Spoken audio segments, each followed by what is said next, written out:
ભારતના જળ સ્ત્રોતના મુખ્ય 3 પ્રકાર છે. 1. પૃષ્ઠીય જળ, 2. પૃષ્ઠીય જળ અને 3. ભૂમિગત જળ. તો મિત્રો બન્યા રહેજો વિડીયોમાં છેલ્લે સુધી. આજના આ વિડીયોમાં આપણે ભારતના જળ સ્ત્રોત વિશે માહિતી આપણે મેળવવાની છે લખીને. તો વિડીયોમાં બન્યા રહેજો છેલ્લે સુધી. ચાલો મિત્રો લખવાની શરૂઆત કરીએ.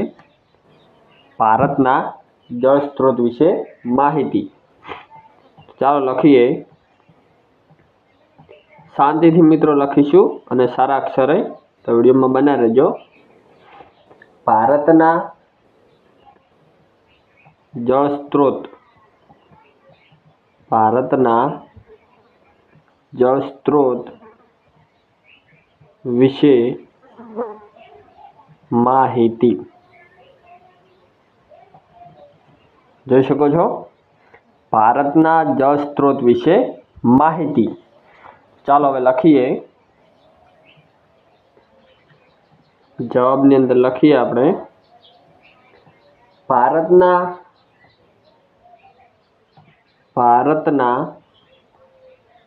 જળ સ્ત્રોતના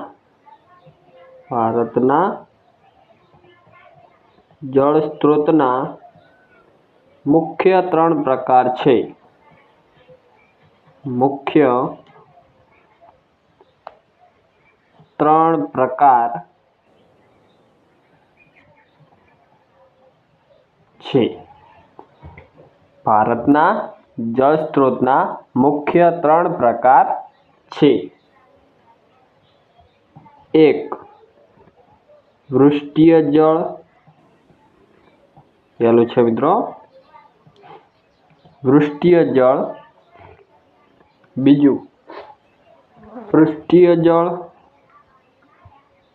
બીજું છે પૃષ્ઠીય જળ અને ત્રીજું ભૂમિગત જળ. ત્રીજું છે ભૂમિગત જળ. તો મિત્રો ભારતના જળ સ્ત્રોતના મુખ્ય 3 પ્રકાર છે. 1. પૃષ્ઠીય જળ, બીજું પૃષ્ઠીય જળ અને ત્રીજું ભૂમિગત જળ. તો આ ત્રણેય જળ સ્ત્રોત વિશે આપણે માહિતી મેળવવાની છે. તો વિડીયોમાં બન્યા રહેજો. તો ચાલો પહેલું છે તેને લખીએ. પૃષ્ઠીય જળ. પૃષ્ઠીય જળ. તો હવે આપણે પૃષ્ઠીય જળ વિશે માહિતી મેળવીશું. તો બન્યા રહેજો વિડીયોમાં છેલ્લે સુધી. અને વિડીયો પસંદ આવતો હોય તો લાઈક પણ કરી લેજો. ચાલો પૃષ્ઠીય જળ વિશે માહિતી લખીએ. વૃષ્ટિ એ પૃથ્વી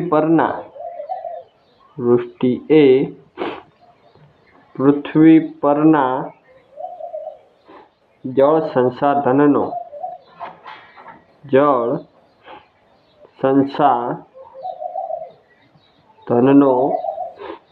મુખ્ય સ્ત્રોત છે. મુખ્ય સ્ત્રોત છે. નદી, સરોવર,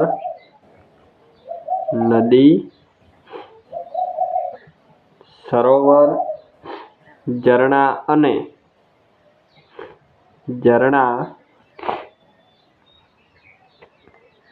અને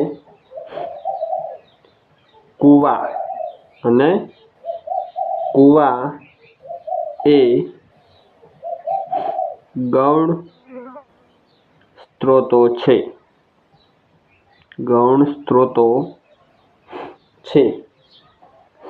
આ બધા જ સ્ત્રોત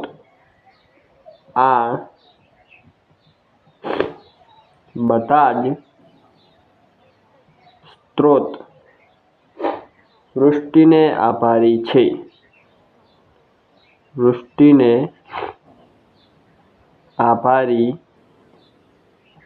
છે. તો મિત્રો પૃષ્ઠીય જળ કોને કહેવાય તે આપણે લખી લીધું છે. તો ચાલો તેને વાંચીએ.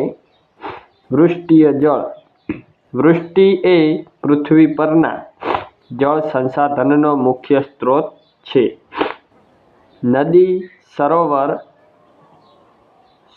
મિત્રો, નદી, સરોવર, ઝરણા અને કૂવા એ ગૌણ સ્ત્રોતો છે. આ બધા જ સ્ત્રોત વૃષ્ટિને આભારી છે. તો મિત્રો, પૃષ્ઠીય જળ વિશે આપણે માહિતી લખી લીધી છે. હવે લખીએ આપણે પૃષ્ઠીય જળ. તો બીજું છે પૃષ્ઠીય જળ. ચાલો તેને લખીએ. પૃષ્ઠીય જળ. તો આપણે પૃષ્ઠીય જળ વિશે માહિતી લખવાની છે. તે નદીઓ, સરોવરો,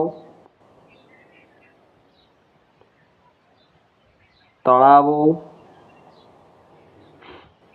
તે નદીઓ, સરોવરો, તળાવો, ઝરણા, સાગર, માનવ નિર્મિત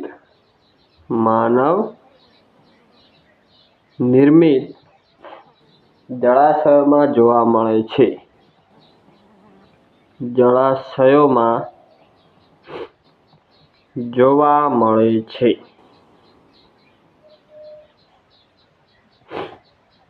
તેમાં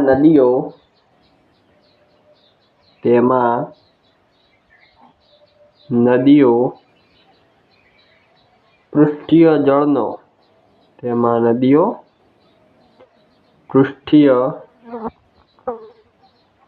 જળનો મુખ્ય સ્ત્રોત છે.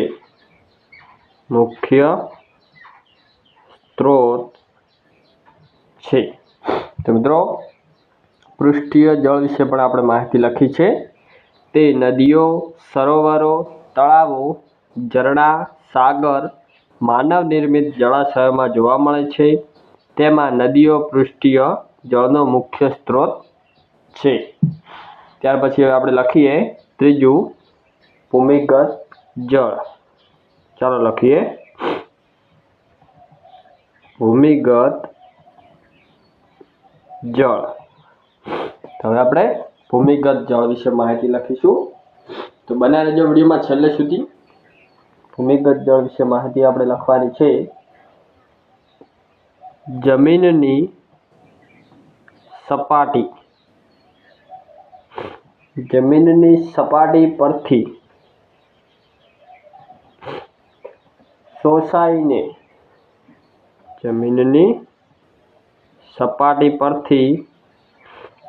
શોષાઈને ભૂમિ નીચે જમા થતા જળને ભૂમિગત જળ કહે છે.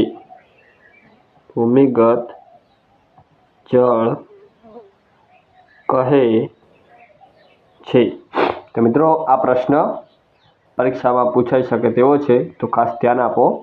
ભૂમિગત જળ જમીનની સપાટી પરથી શોષાઈને ભૂમિ નીચે જમા થતા જળને ભૂમિગત જળ કહે છે. જો મિત્રો તમને એવી રીતે પ્રશ્ન પૂછાય કે ભૂમિગત જળ કોને કહેવાય છે, તમે આ જવાબ લખી શકો છો. તમને 1 ગુણ મળી જશે મિત્રો. ત્યારબાદ મિત્રો આગળ લખીએ ભૂમિગત જળ વિશે માહિતી લખીએ આગળ. ભૂમિગત જળનો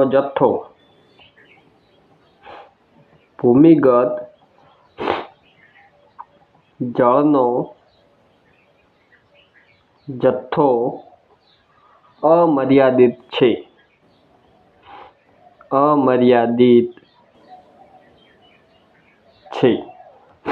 ત્યાર પછી આગળ તે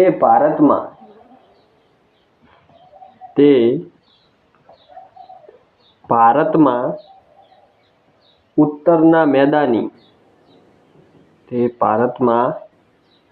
ઉત્તરના મેદાની વિસ્તારમાં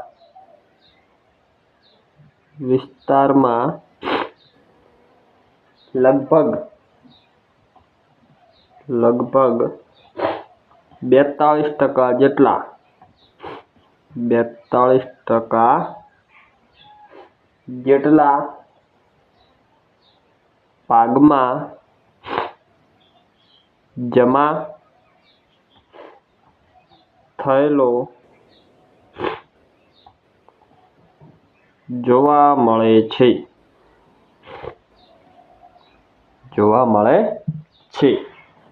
ત્યાર પછી આગળ લખીએ. દક્ષિણ ભારતમાં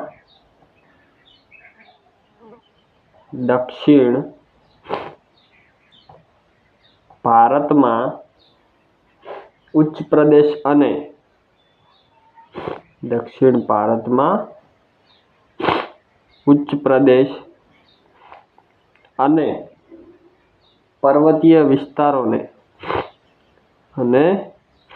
પર્વતીય વિસ્તારોને કારણે તેનું પ્રમાણ ઓછું છે.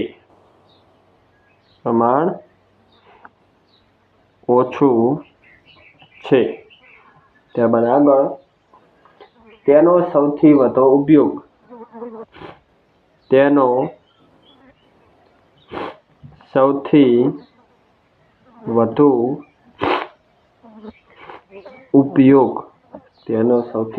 ઉપયોગ સિંચાઈ માટે થાય